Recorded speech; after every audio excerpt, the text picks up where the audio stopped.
So I just wanted to do a video on what happened like with the birth because I've gotten a lot of questions asking kind of like how it went and everything.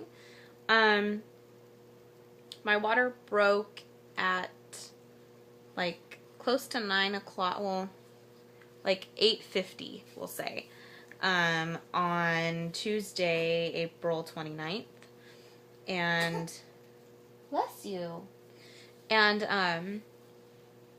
my mom didn't believe me. Like, I was sitting there peeing, and like I'd felt like just terrible all day, and that whole week I'd been throwing up, had really bad stomach acid and all that, so it was just like a complete nightmare, and I was ready to have him come out anyway.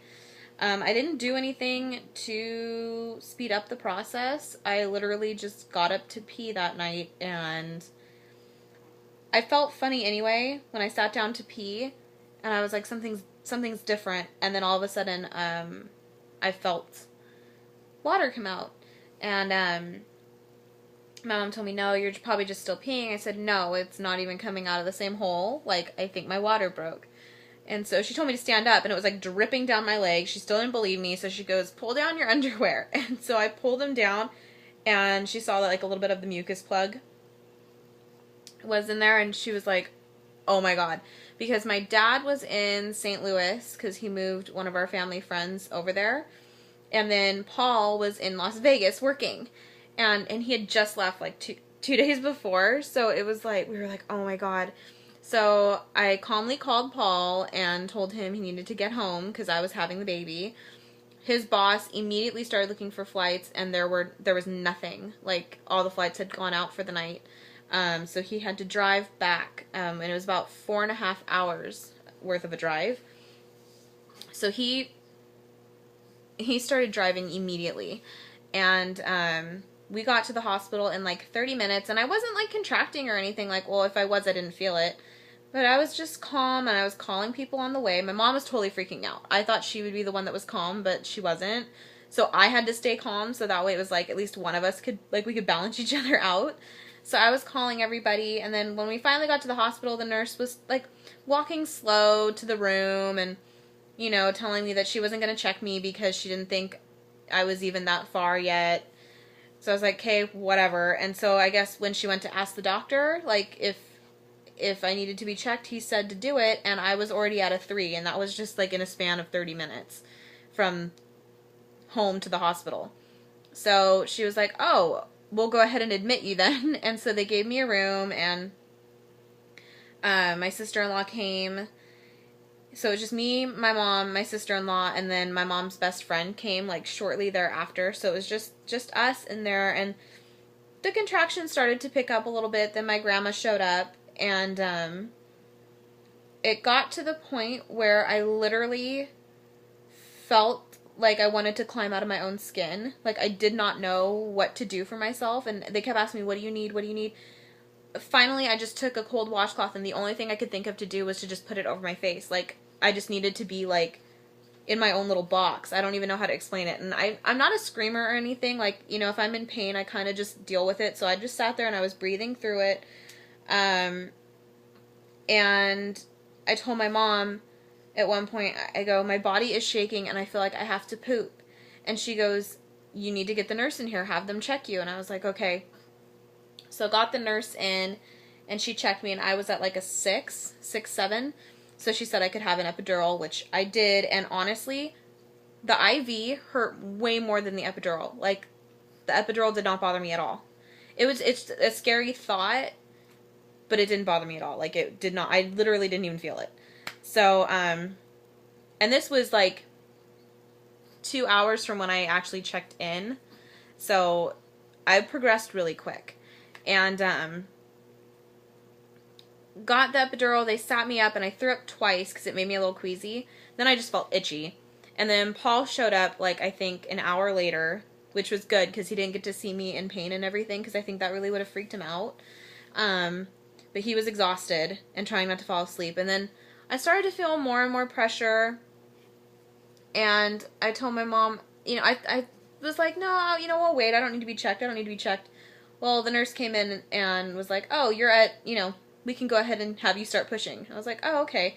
So this was like a span of 6 hours that I had been contracting and everything, and then I was finally ready to push. So I started pushing at like 4, and got to a certain point, and he wasn't coming out anymore. Like, his head didn't even come out. It was still in there.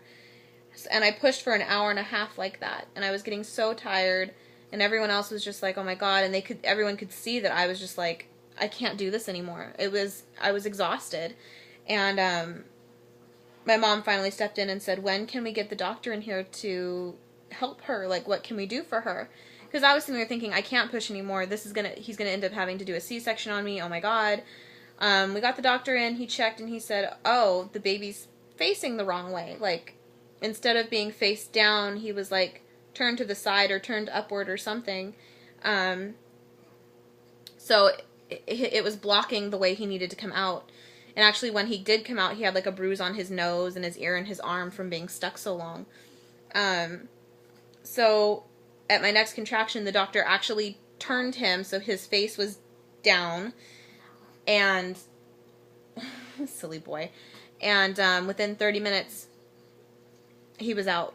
Totally out. It was one of the scariest things I've ever had to do. I was only in labor for 8 hours, so that was pretty cool. It wasn't like an all-nighter. But it was absolutely terrifying. And I remember turning to my mom as soon as he came out, and I said, I can't believe I just did that. Because it was just so surreal. Like, because the epidural had worn off. I could feel everything. I know, Booper. He's gonna fuss. I'll make this quick. But, yeah, because he was early, they didn't put him on my chest or anything. They had respiratory specialists in there. They immediately took him just to the other side of the room to check him and make sure he was okay. And I think about like an hour later, they finally put him on me. And it was one of the most amazing feelings I've ever experienced. Just loving someone so much. Like, you truly love your child more than you love yourself. Like, and it's a love that, like, you think if you have like a husband or a boyfriend or whoever, someone that you're in love with, you think, oh, I love this person more than anything in the world. Until you have a baby, like, it's just, Paul and I were saying this to each other. We love him, like, we love each other so much, but we love him more. Like, but it's a different kind of love. Like, I can't explain it. It's just so amazing. And it's immediate. Like, I loved him immediately. And it's weird because it's like, you know, usually it's like, okay, you have to take time to get to know someone and then love them. No, it's this, I feel like I've known him my whole life. And, you know, part of that I'm sure is because he was growing inside of me. But it's just like, here's this little guy and he's mine. And I don't know. It's just the craziest, most amazing feeling in the world. And I had said, I don't want to do this again. Like, that was so, it was so scary. I don't want to do it again. And then 2 days later, he outgrew his newborn stuff. So we had to start putting him in 0 to 3 months. And Paul was like, well, maybe we should save some of these in case we have another one. I go, yeah, and if it's a boy? And he goes, yeah. I go, okay. And I'm sitting thinking, you know what, just 2 days ago, I was sitting here saying, I'm never going to do this again. And now I'm sitting here thinking, yeah, in case we have another boy. And then I said, if we have a girl, we'll have to have another baby shower. Like, oh my God. Like, my brain was immediately like, yeah, you know, you can do this again. And I probably will. I'll wait till this one's out of diapers. But yeah, I can see it happening again, to be honest. I probably won't be so lucky because he's such a good baby. The next one will probably be a terror, and I'll probably be sick my entire pregnancy, but I don't care. I love him so much, and experiencing that was just, you can't take that back. Like, it's just great. So I'd be willing to do it again for sure. Anyway, that's my experience. If you guys have any questions, you can go ahead and ask, and I'll do a separate video. And watch me shrink.